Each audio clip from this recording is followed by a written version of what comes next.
দেশের জনগণ যাতে তাদের রাজনৈতিক অধিকার পান সেজন্য ঐক্যবদ্ধভাবে কাজ করার প্রত্যয় জানিয়েছেন বিএনপির চেয়ারম্যান তারেক রহমান। যুক্তরাষ্ট্রের প্রভাবশালী টাইম সাময়িকীকে দেওয়া এক সাক্ষাৎকারে তিনি কথা বলেন। ২৮ জানুয়ারি তার সাক্ষাৎকারের ওপর একটি প্রতিবেদন টাইমস এর ওয়েবসাইটে প্রকাশ করা হয়েছে।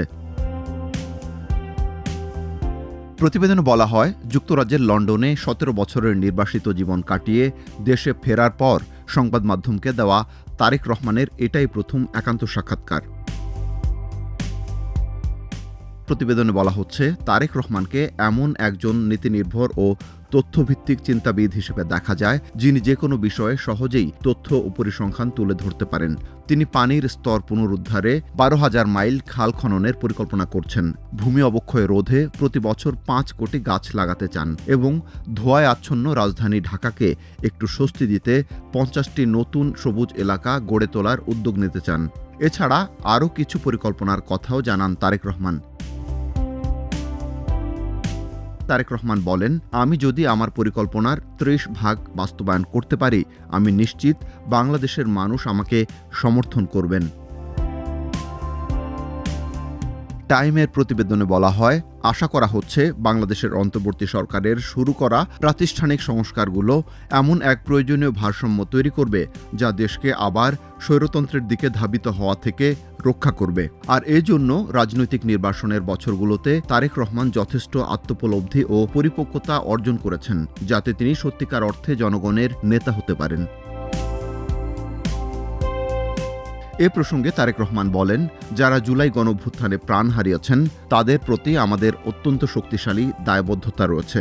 জনগণ যাতে তাদের রাজনৈতিক অধিকার ফিরে পান সেজন্য আমাদের ঐক্যবদ্ধভাবে কাজ করতে হবে। তারেক রহমানের জন্য গত কয়েক সপ্তাহ ছিল ঝড়ের মতো দ্রুতগতির। ২৫ ডিসেম্বর তিনি বাংলাদেশে ফেরেন। মাত্র ৫ দিন পর দীর্ঘ অসুস্থতায় থাকা তার মা, বাংলাদেশের প্রথম নারী প্রধানমন্ত্রী খালেদা জিয়া মারা যান। খালেদা জিয়ার জানাজায় রাজধানী জনসমুদ্রে পরিণত হয়। অশ্রুসজল চোখে তারেক রহমান বলেন, আমার হৃদয় খুব দুঃখ ভারাক্রান্ত, কিন্তু তার কাছ থেকে আমি এই শিক্ষা পেয়েছি, যখন কোনো দায়িত্ব আপনার উপর অর্পিত হয় তখন আপনাকে অবশ্যই তা পালন করতে হবে। টাইমের প্রতিবেদনে বলা হয়, বাংলাদেশের মানুষ তার কথায় আস্থা রাখছে বলে মনে হচ্ছে।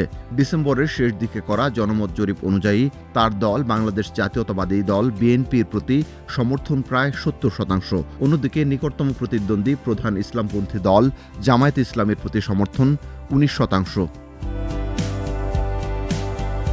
তবুও উদ্বেগ স্পষ্ট। ২০০১ থেকে ২০০৬ সাল পর্যন্ত বিএনপির শাসনামলে দুর্নীতির ধারণার সূচকে টানা ৪ বছর বাংলাদেশকে বিশ্বের সবচেয়ে দুর্নীতিগ্রস্ত দেশ হিসেবে চিহ্নিত করেছিল ট্রান্সপারেন্সি ইন্টারন্যাশনাল। সংস্কারপন্থীরা আশঙ্কা করছেন, শেখ হাসিনাকে উৎখাত করতে গিয়ে নিহত প্রায় ১৪০০ বিক্ষোভকারীর রক্ত হয়তো আবারও এক স্বার্থান্বেষী উত্তরাধিকারীর জন্ম দেবে।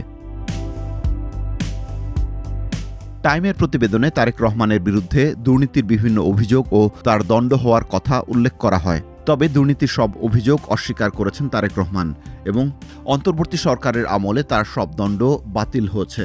এ বিষয়ে তারেক রহমান বলেন, অভিযোগকারীরা কিছুই প্রমাণ করতে পারেননি। টাইমের প্রতিবেদনে বলা হয়, ২০০৭ থেকে ২০০৮ সালের সেনা সমর্থিত তত্ত্বাবধায়ক সরকারের আমলে অর্থ আত্মসাৎ, অর্থ পাচার এবং আওয়ামী লীগের সমাবেশে গ্রেনেড হামলার পরিকল্পনা সহ ৮৪টি অভিযোগে তারেক রহমান ১৮ মাস কারাবন্দী ছিলেন। কারাগারে থাকাকালে নির্যাতনে তার মেরুদণ্ডে সমস্যা তৈরি হয়, যা আজও তাকে ভোগাচ্ছে। মূলত চিকিৎসার লক্ষ্যেই তিনি যুক্তরাজ্যে পাড়ি জমিয়েছিলেন। তারেক রহমান বলেন, খুব বেশি শীত পড়লে আমার পিঠে ব্যথা বেড়ে যায়, তবে আমি একে জনগণের প্রতি আমার যে দায়বদ্ধতা রয়েছে তার স্মারক হিসেবে দেখি।